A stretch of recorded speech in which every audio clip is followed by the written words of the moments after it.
Erin Hughes is a senior learning experience designer for the Western Government University. She has 26 years of experience working in the education, and she is also having a master's degree from organizational management and doctoral candidates at Northern Arizona University. Now I'd like our first presenter, Ms. Mary and Erin Hughes, to start with a presentation. Wonderful. Let me go ahead and get my screen shared here. Wonderful. Thank you so much for attending our session today on assessing outcomes of significance with performance assessments. Mary and I are coming to you, let's see if I can get this to advance here. Mary and I are coming to you from the United States, Phoenix, Arizona specifically, where it's still very early in the morning. Mary, if you could go ahead and introduce yourself.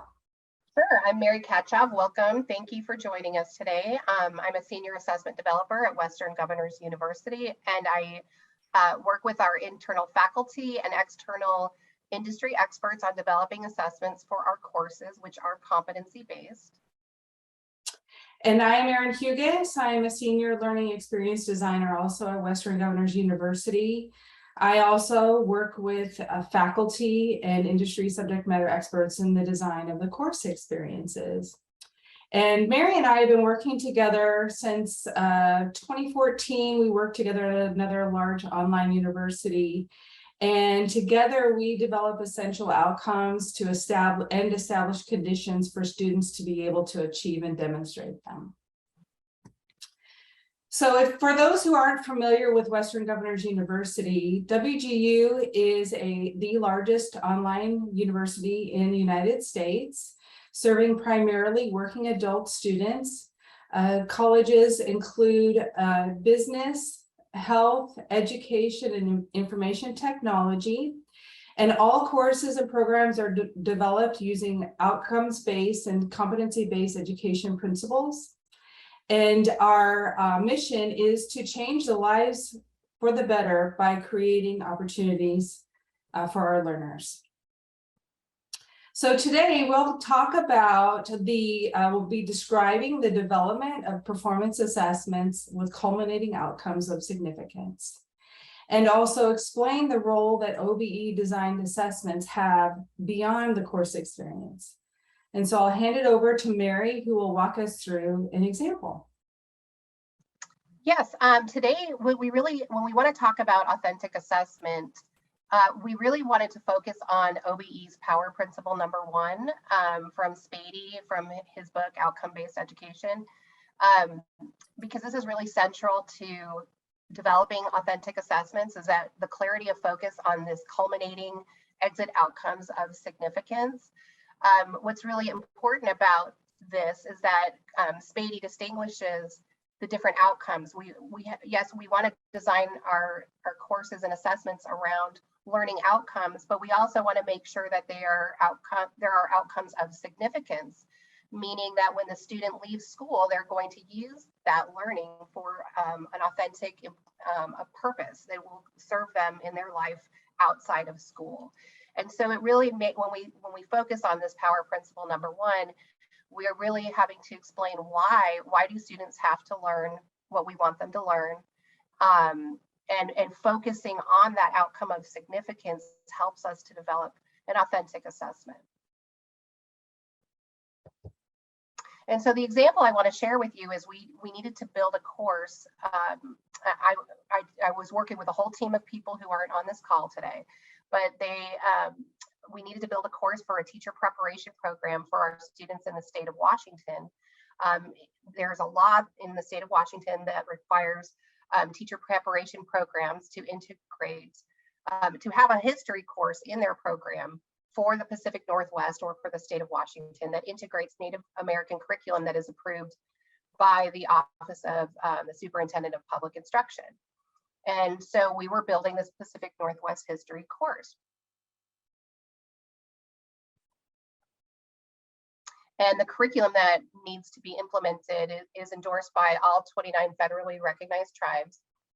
And the intent of that curriculum and the use of that curriculum is to improve the understanding of students and educators about the contribution of Indian nations to the state of Washington, as well as the current relationships between tribal and state governments.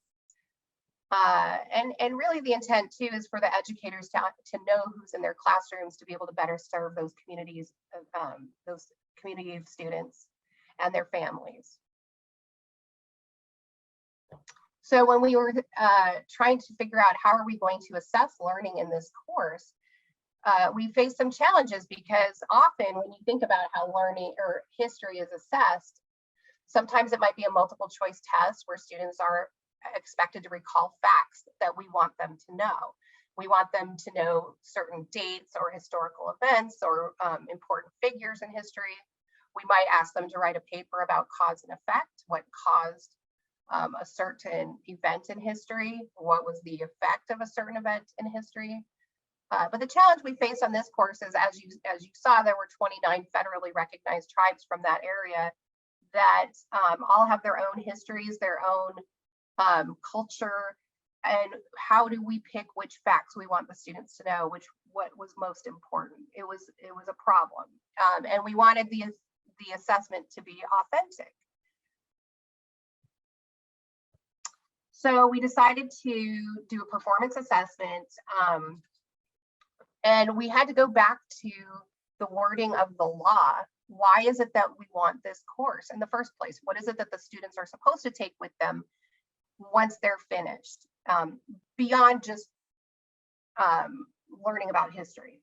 What is it that they're supposed to now do with that knowledge when they leave the classroom? And so we decided that it would be most authentic to allow the students to pick a tribe that was that would potentially be in their teaching area. That where if you look at the map, our students, wherever they live and wherever they're planning to apply for a job, a tribe from that location would be more relevant to them. And so we allow them to pick and do a community research project of a local tribe. And the culminating exit outcome of significance would be that they would be ready or prepared to establish a relationship with that tribe and have an understanding of the students coming from that background into their classrooms, and to be able to better teach about it too. And we provided our students in this assessment with a link to the Washington Office of the Superintendent of Public Instruction, because we wanted to help the students find very authentic sources of information, reliable sources of information on their tribes. And every tribe has a website, and the Superintendent of Public Instruction provides that those links for our students or for the public. And Erin will show you an example why this would be a good source of information for a project like this, is that they provide a lot of information about their culture and their history right there on the website. But they also have departments where the students are encouraged to, they're not required to, but they're encouraged to reach out and actually speak to somebody to get that information. You know, perhaps the education department would be happy to talk to a student and give some information. So this, but even if the students don't actually speak to anybody, they know where to go if they ever wanted to. And so having this knowledge empowers them to, in the future, as a teacher in a community, form a relationship with that tribe and gather authentic information from them. Awesome. And since this course was developed, we've had students come through the program and complete this assessment. And we've had a wonderful opportunity to hear about how students are interacting and what they are finding is through this experience in this course and through this assessment. And so here are just a few highlights where one of the students is explaining how they really love the assessment. And how often do we hear students say they really love an assessment? They were able to connect with their community, and they're really excited about the learning and opportunity there. Another student shared that they did make that connection with the tribal leader and a historian to learn more about a local tribe to them, and learning about their history and making that connection with their community. They were very excited about that. So the value of OBE assessments focusing on significant outcomes can have an effect beyond that course experience. And what I like to describe that as, it's like a ripple effect. So when Mary and I worked together at our previous institution, we had the opportunity to design, develop, and pilot a course for teachers, practicing teachers, on education policy. And one of our pilot participants actually went on to present her policy to her school board. And it was about professional development for faculty. And so through this assessment, can affect change for teachers in her district. Currently, I am designing a program for undergraduate business students in business innovation. And throughout the major, students have the opportunity to define, prototype, and then pitch a solution to an actual business problem. So not only are they exiting with a solution that can affect change in their business context, they're also exiting with artifacts that demonstrate their ability to innovate, that they can show to their current or future employers. And according to employers, significant outcomes that higher education should focus on is the development of those 21st century skills, those durable, soft, power human skills that translate across both academic and employment contexts. And what I found in my research is that authentic performance assessments help to develop those skills, especially in online learning. And so now we'd like to open it up for any questions from the group.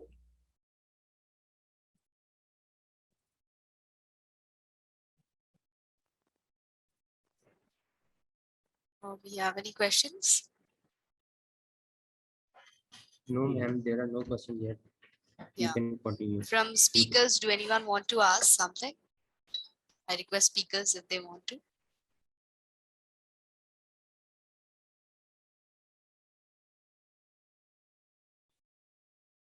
Okay.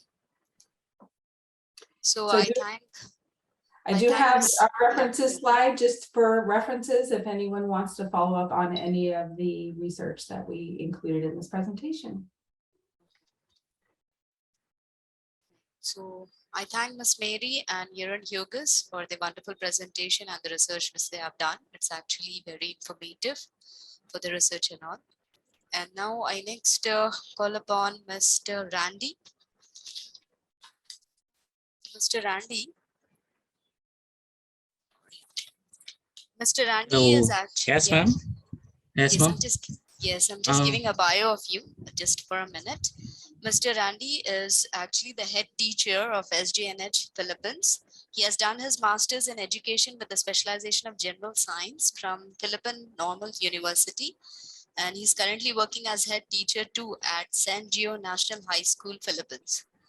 So Mr. Randy, you can take up the presentation, 15 minutes, and then we have a question and answer session. Thank you. Hey, thank you so much.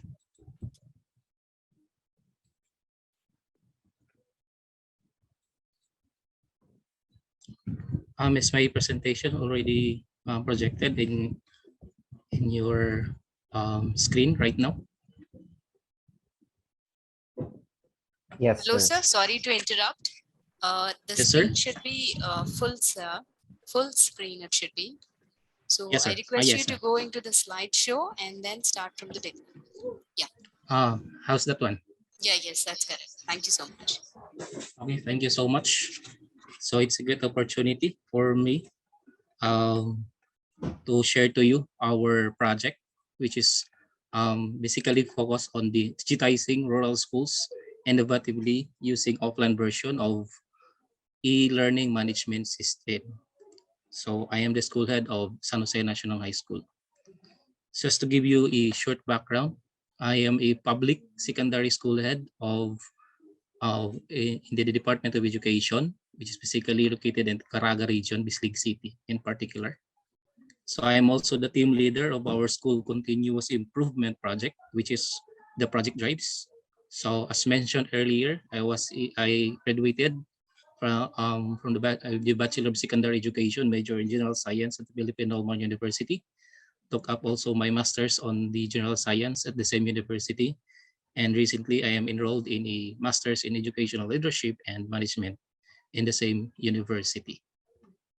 So to give you a short background of our school situation. So our school, San Jose National High School in particular, is located more or less 17 kilometer from the city proper. So it is situated in a hilltop. So basically it's really a rural school. And it is, although it is accessible by by means of transportation, but our school is don't have any internet connectivity. So basically it can be classified into from no to low connection.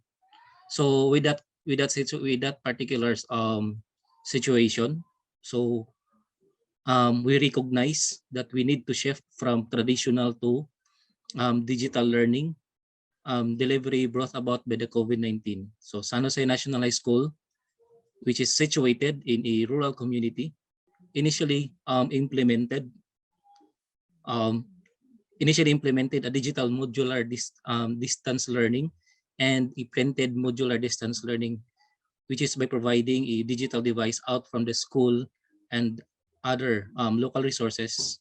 So we provided initially with storage devices for our learners, in which the SLM or the self-learning modules and the learning activity sheets are already provided, are stored on the flash drives. So this was initiated by our school due to low to no internet connection.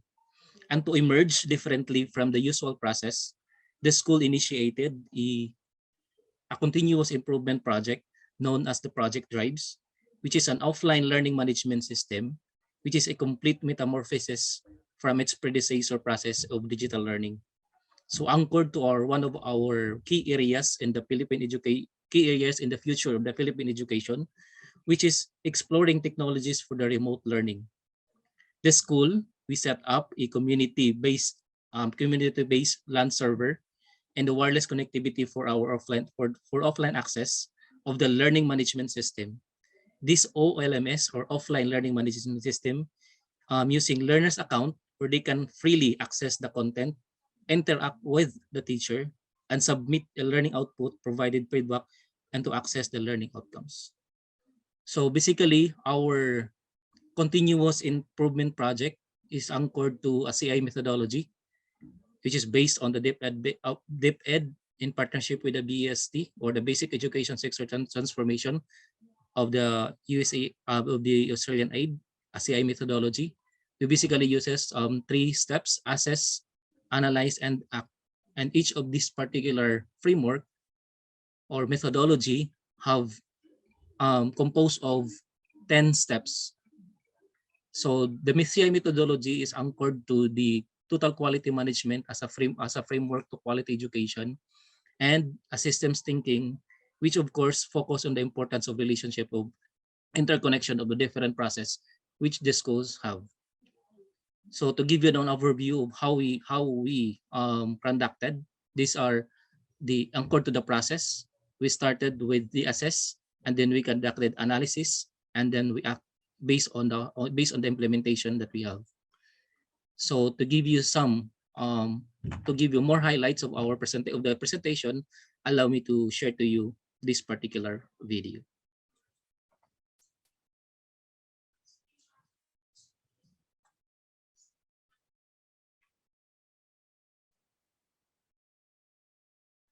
Hello, Mr. Radley.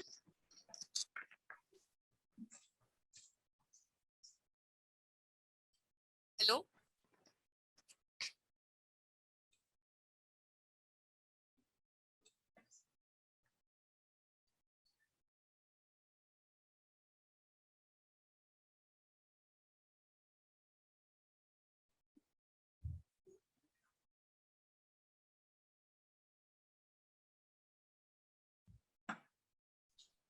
Hello, Mr. Randy, can you hear me? Yes, ma'am. Your Hello. video is not audible, Mr. Randy. Like your Um, audio is not working, I think. So we are not able to hear what is being said. okay. For a while, I'll be using the I will try to use the original video for Okay, this thank you. presentation. Can you give me a few less 2 minutes Okay, to right. locate my file? Thank you so much.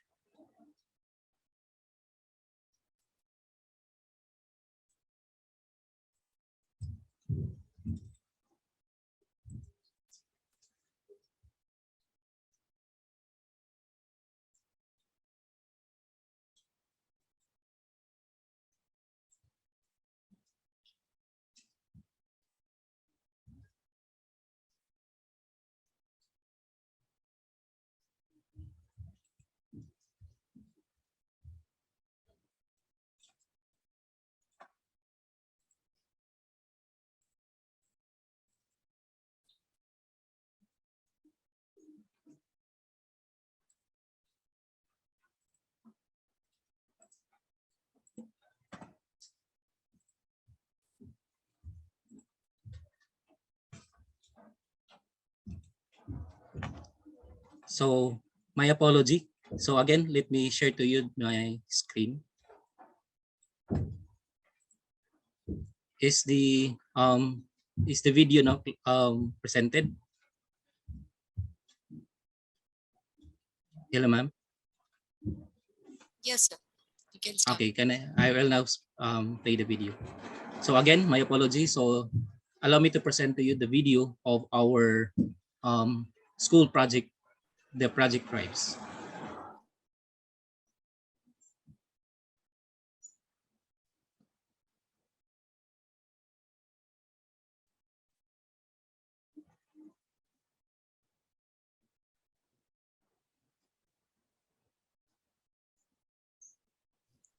Mr. Randy, again, I think so we cannot hear the audio.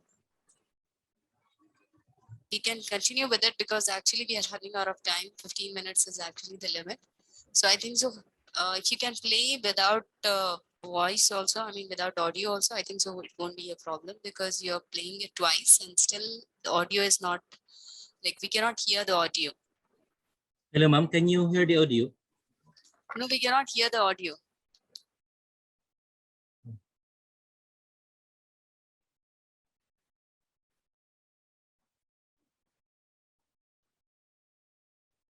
I would like to start over the video.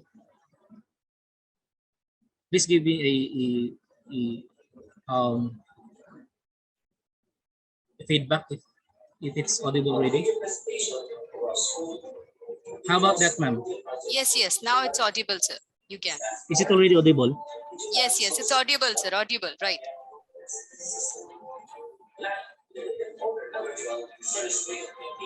Also known as the adoption of the basic education learning plan in the school year 2020-2021, like the COVID-19 public health emergency. San Jose National High School come up with a school learning continuity plan and a contextualized implementation framework known as the SEAL framework, which stands for Safe, Empowered, Adapted, and Learner-Centered.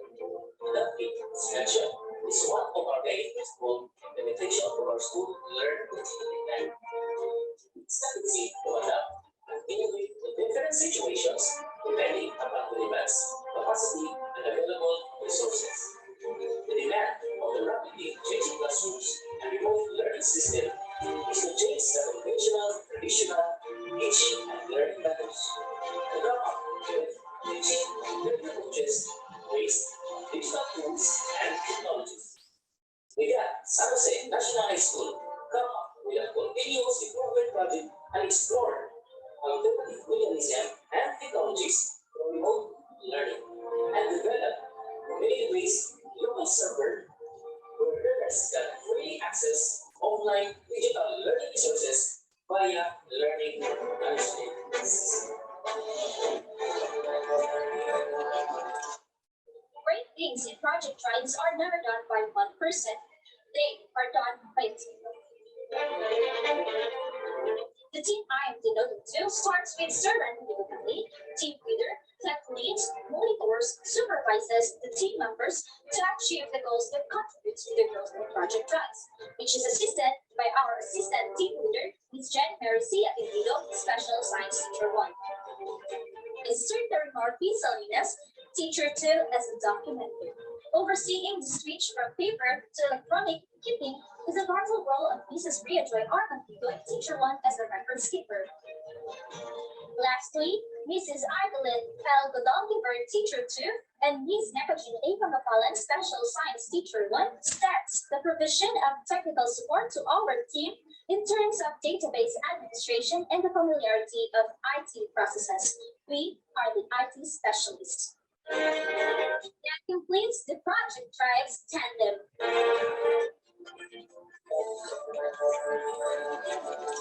In this transition period of changing to new phase of teaching and learning, traditional educational approaches are being replaced by digital learning.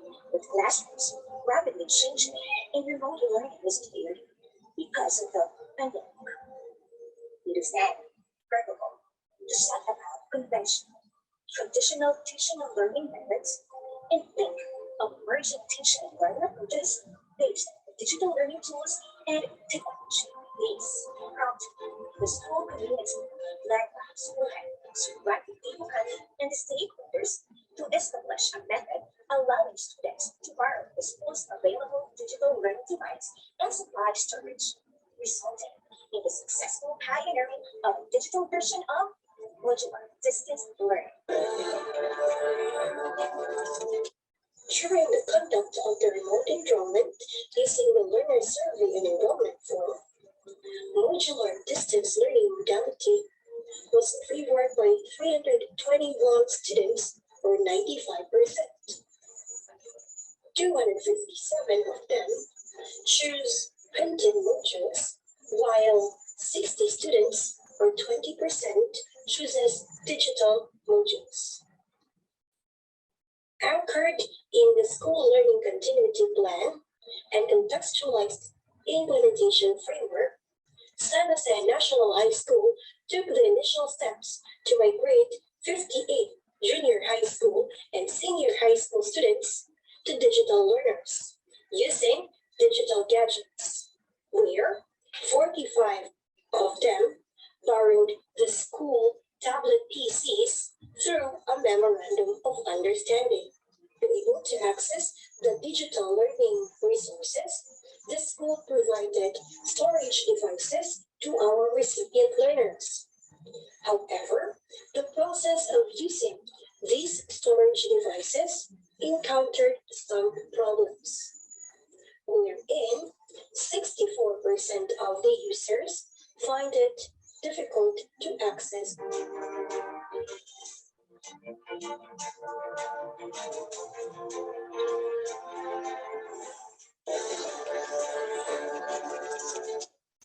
A little progress each day adds up to big results.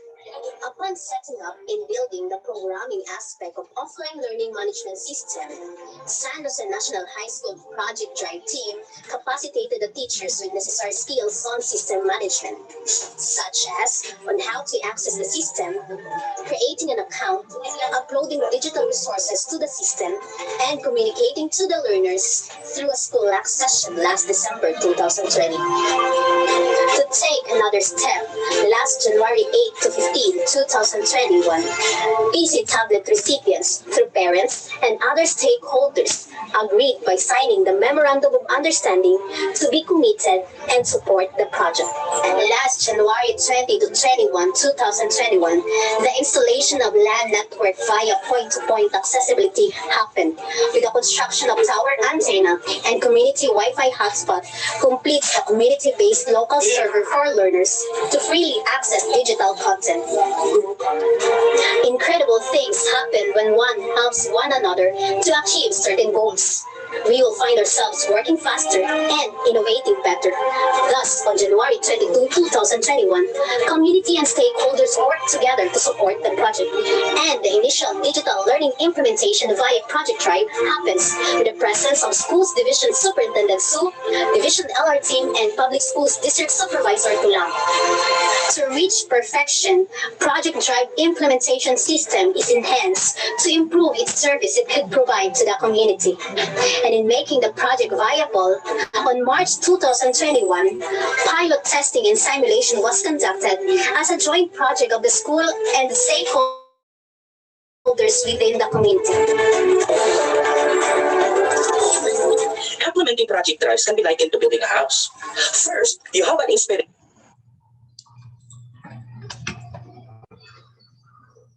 Hello. I'm now shifting my audio. Am I already? Yes, you're audible, that's sir. Actually, we are running out of time, so I request you to please wind it up. okay. So to wind it up,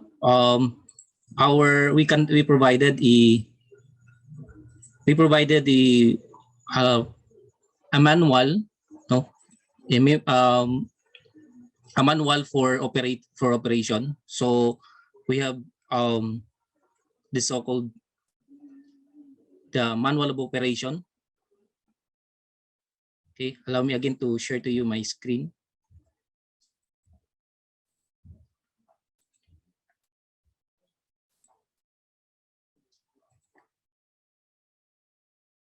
So to make the project very viable and for others to replicate, so we provided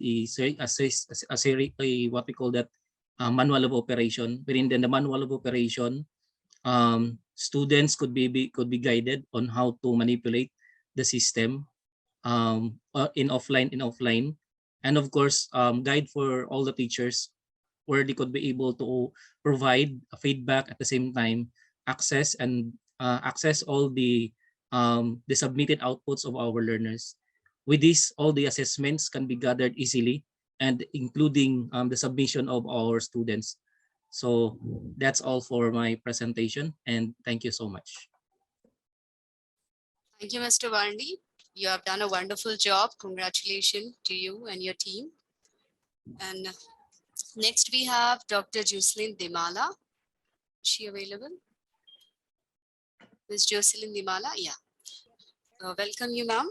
Ms. Jocelyn Damala is actually a PhD holder. That is, she have done her doctorate from education management candidate with administrative and teaching experience from primary to tertiary level, both in public, government, and private schools. She's an active member from Philosophy of Robotic Academy and Robotic Society. She has been a honoree of Education 2.0 International Outstanding Leadership Award. So I request Ms. Jocelyn Dimala to start with the session. Thank you so much for that wonderful introduction. Hi everyone, it's nice to see you all here. I hope we can meet in person. Ma'am, you're not audible, ma'am. Ma'am, we are not able to hear you. Oh, you can't hear me? Okay, wait. Hello? Hello, Miss Dr. Jocelyn. Can you hear me? Yes. Dr. Jocelyn? Yes, can you hear me? Yeah, ma'am, but your voice is not audible. We cannot hear you. Okay, one moment. Hello?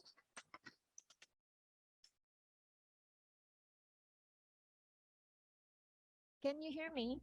Now it's audible. Thank you so much. Oh, okay. So sorry about that. Yeah, thank you so much for that wonderful introduction. So hi everyone. It's nice to see you all here. I hope we can meet in person, but yeah, this is the advantage of technology. We can see and communicate with each other despite the distance. So this is Jocelyn, and I'm school principal of Unity Christian Colleges in the Philippines. I would like to share with you a little bit about some technology upgrades and the surge of the pandemic under transformational technology and smart schools learning environments. The COVID-19 pandemic has affected the world's economies and created the largest disruption in the education industry. The effect has been really radical as it has permanently altered the education landscape. However, the education sector found means to support remote teaching and learning through the technological revolution. Digital transformation in education also has been incremental in bringing about these tools, and it has been realized during the outbreak. Countries started their progression towards more globalized education to ensure the achievement of our goal of shaping our students into the leaders of tomorrow. So now, what is innovation in education? Sorry to interrupt you, ma'am. Actually, we have to offer a full screen. So if Oh. you can press F5, Oh yeah, so complete screen sorry has about to be that. covered.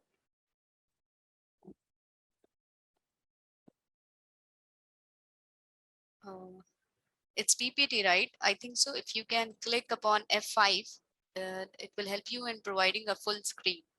Oh yeah. Oh, let me just do it. This is just a presentation on my Canva. Just bear with me. I did not see that. Acha, So this is sorry about actually that. Can you see it right. now? Yes, yes. Thank you so much, ma'am. Right. Okay, let me see. Oh, is it? It You're not goes able to back. change the slide, is it? Yeah, I think I was able to do that earlier. So sorry. Just now you have opted for a full screen, right? Yeah. Is that Yeah, okay? Can you see it? yeah, but it's actually not a full screen. We have been instructed for full screen. Oh, how about this one? Oh yeah. Okay, but you're not able to do it, is it? Full screen you cannot? Oh, It's just a actually little. getting zoom in, zoom out. Yeah, Uh, that is what I'm showing here you have as well. yeah, Oh, you have clicked on present, right? Something you have clicked, yeah, right? there. Yeah, that's Can perfect. you see it? Yes, yes, this is perfect. Thank you so much. Okay, yeah, this is technology. Sometimes it Exactly. happens. Okay. Oh, so yeah, what I'm telling about earlier is that about digital transformation. So now what is really digital innovation in education?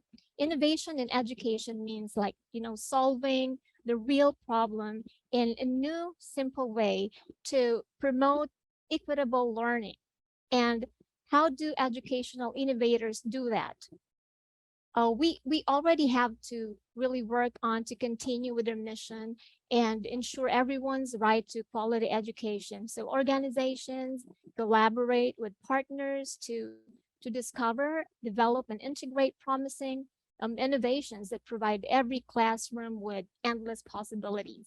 So as you can see here in the screen, there are some transformation to enhance student experience, and that includes providing a broad range of choices for online learning. So we have enabling students to enter through the mobile app or web application.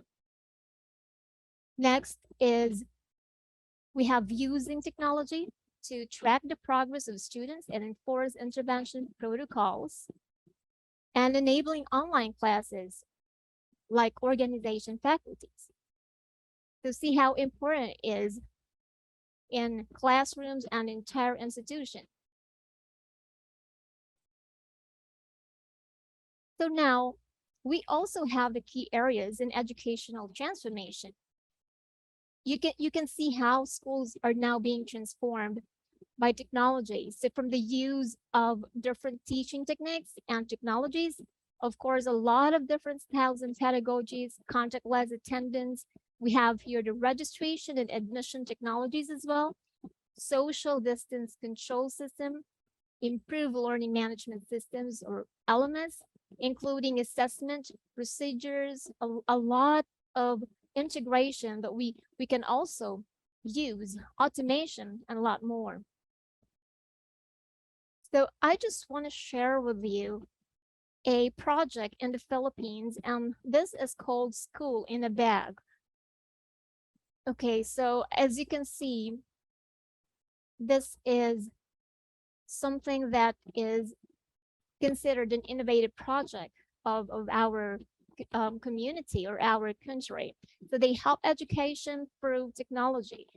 What is inside the bag? So you can see there is one laptop, we have an LED TV, a smart bro, a pocket Wi-Fi there. Of course, with starter load, we have 5 tablets, and it's so nice. One solar panel, one hard drive, and a smartphone or digital education content.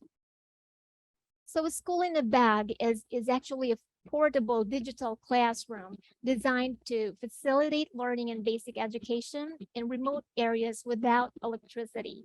So as you can see, it utilizes mobile technology coupled with an innovative 21st century teaching pedagogy. And of course, it includes the K-12 content to enable and facilitate learning.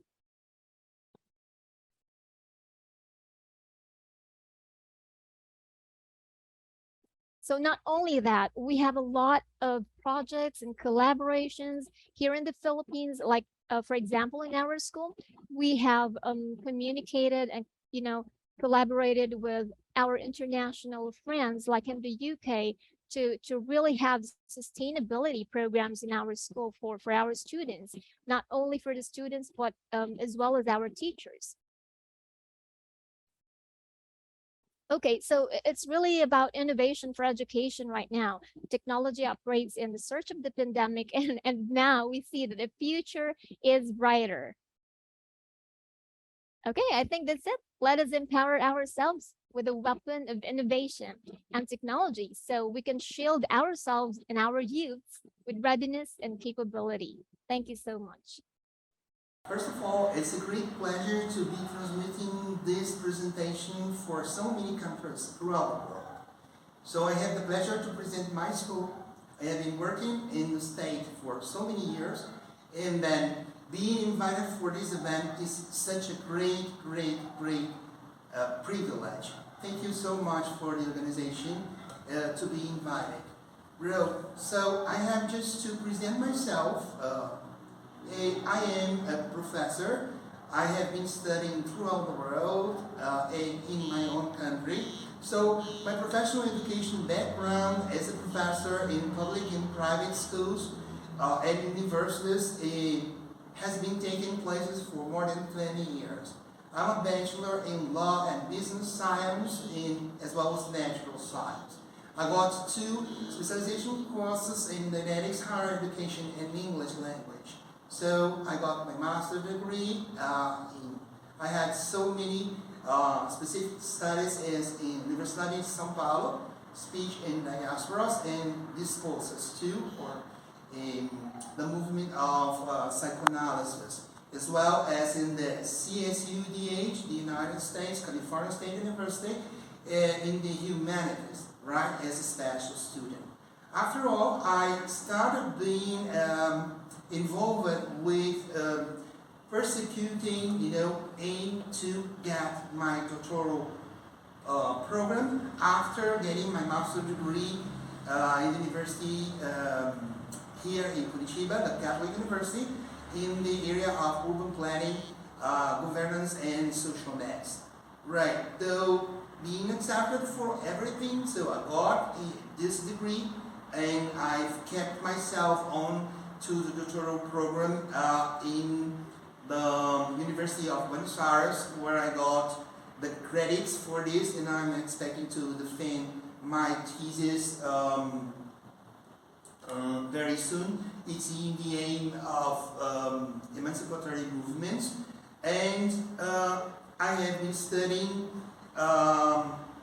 this subject in very long career, participating of congresses throughout the world, as well as I've taken part of a course in the Hague Academy of International Law in Netherlands, where I have the great pleasure to be selected among a group of orientation of specialists of the core there too, in 2016 in the area of public and private law. So it was fantastic. After that, So I've studied in Switzerland, in the University of Geneva, the rights of kids throughout the world, like the adolescents, and also diplomacy in the University of London. And I also recently took part of the course of public policies in the Frank Batten University in the USA in 2021. Though, thank you very much for everybody for this. Right, let's move ourselves to the next slide, please. Right.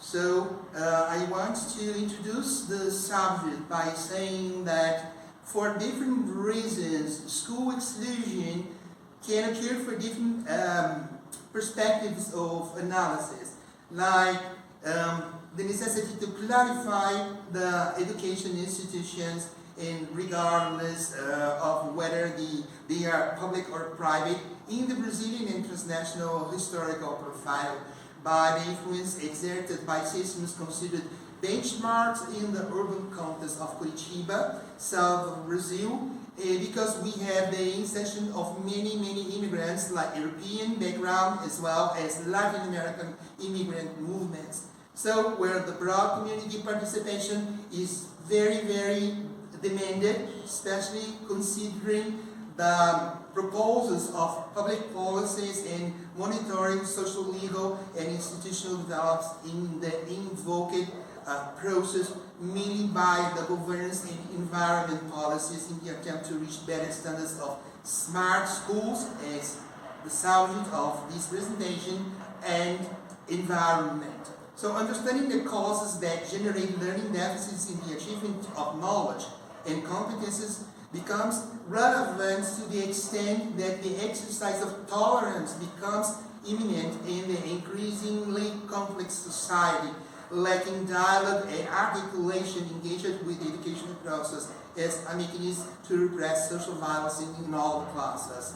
So in the same way, two atypical years of the institutional role of the school in the process of educational formation of our students here in this school were followed, considering the failure in approval rates, the greater systemic complacency, and a branch of rigor procedures in the classroom system that can be very perceived.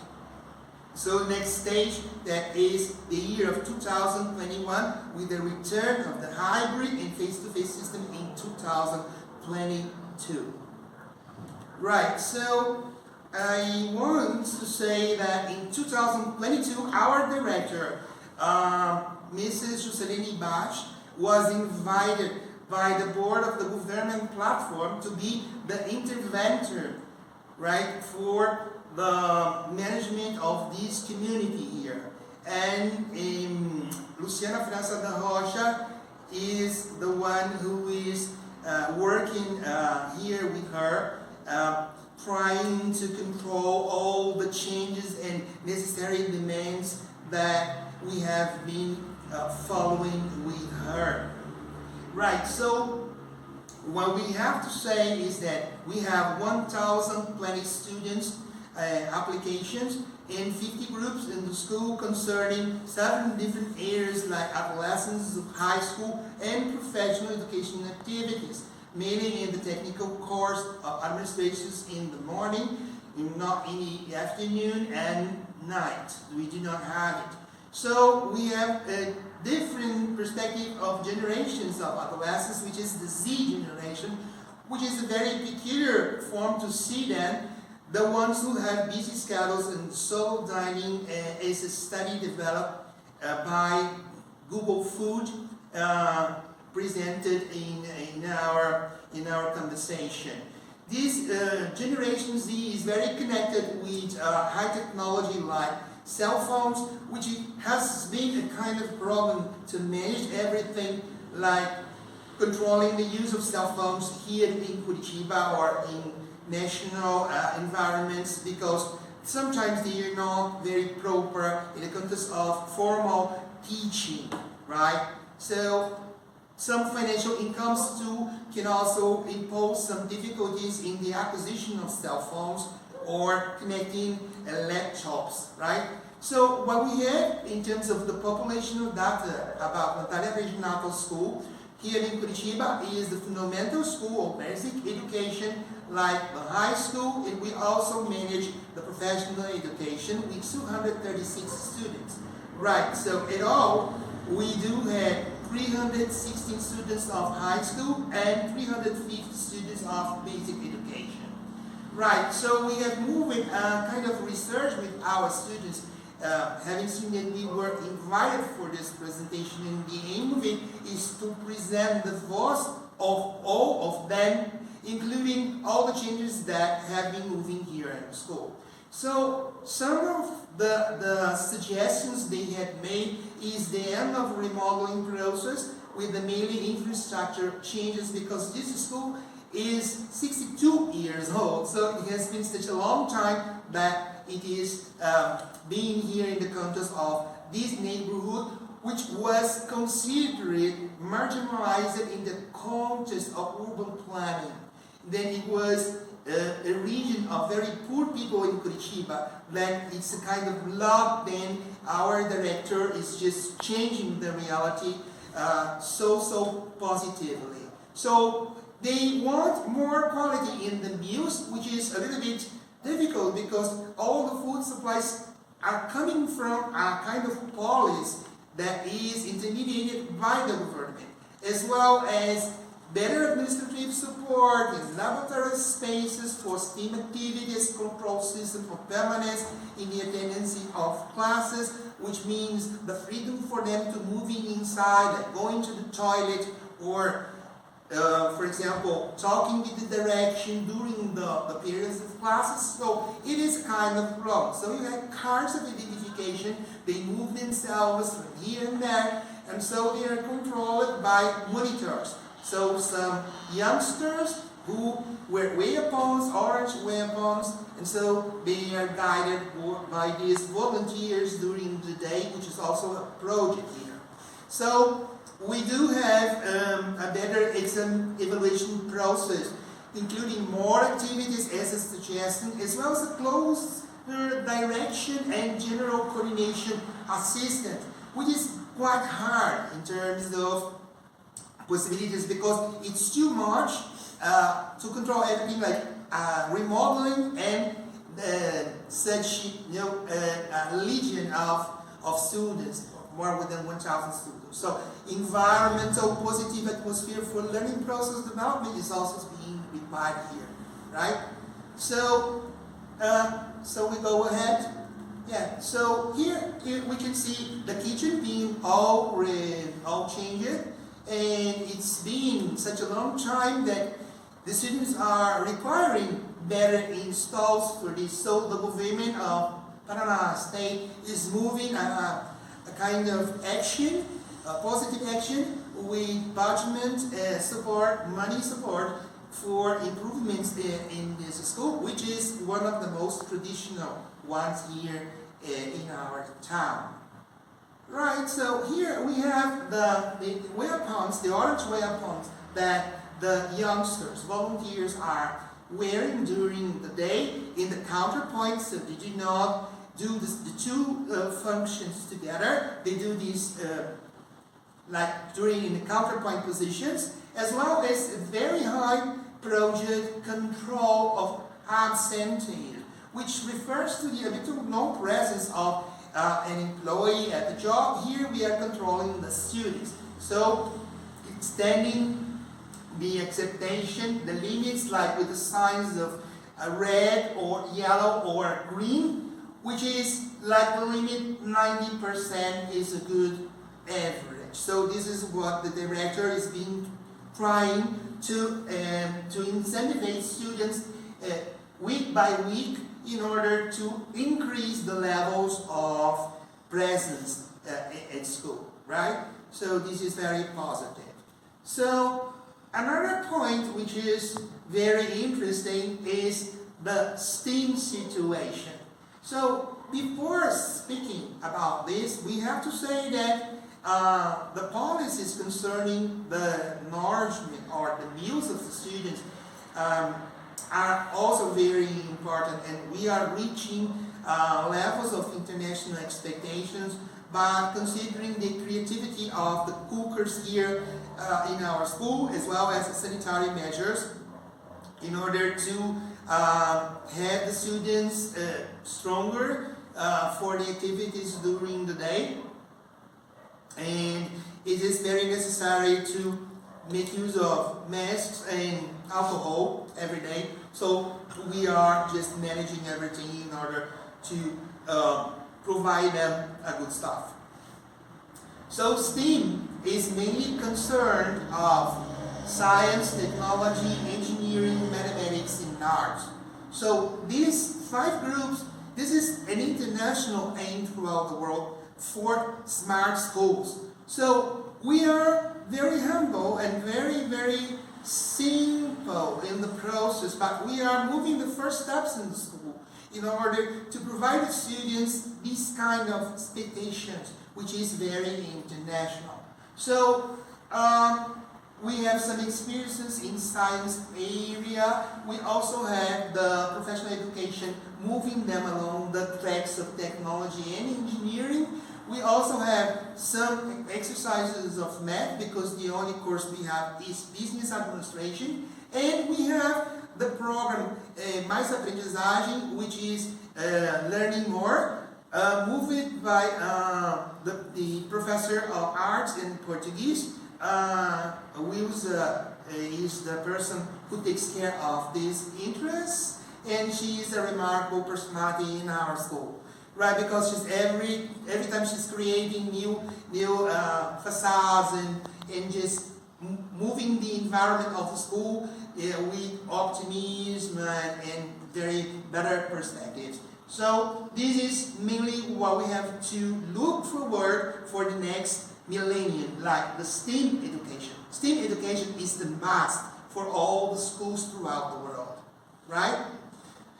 So here we have some very, very simple experiences, moving with very, very simple materials too, that the students are just moving themselves with the help of Sonia, who is our professor of chemistry here, and they perform these experiments here in the school, and this is a kind of activity that is giving lots of pleasure for them all, rather than writing on the board every time and speaking every time, or moving just speeches, not very, very close to practical experiments. And so the students are enjoying too much this kind of activity.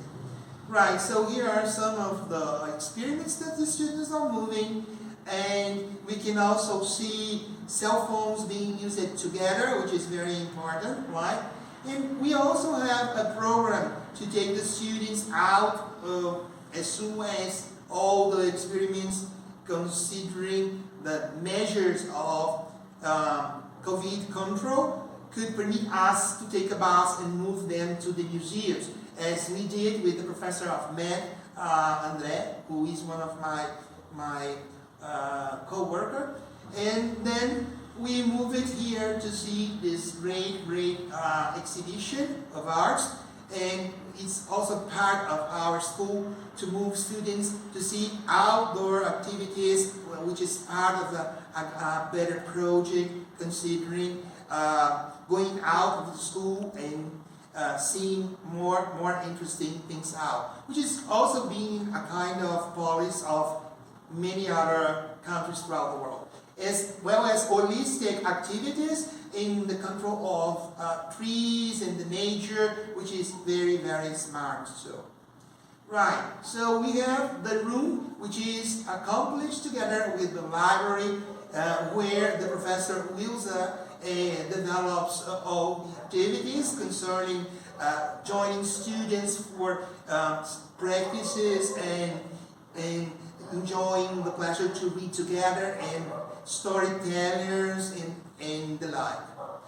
Right, so we also have here a sample of her art. So she's exploring Greek culture, and then she moves the panels, right, facades in the school and it's very, very suitable for everybody to see and work every day in our lives. So we also have an endeavor of Professor Hamilton. He moves on the experience of the knowledge exhibition, which is a traditional event in the school schedule. And we have been working this year with Educatron, which is this kind of equipment that is also being included wherever we can. And we have the chance to introduce the technology, join it with the activities. And this is the resource room where we work with special students with disabilities. And sometimes it's been quite hard to have inclusion. So these difficulties are also found in many other countries, but there are people who is just saying throughout the world that according to many different studies, that students and teachers and parents lack social awareness when it comes to accepting differences, which makes it harder to accept children with disabilities inside and outside school. Then this is what we have been expecting students to go on, like the crystallized intelligence, passing by to all these standards of knowledge, which are conventional, enterprising or social or artistic activities, or investments, or realistic aspects of life.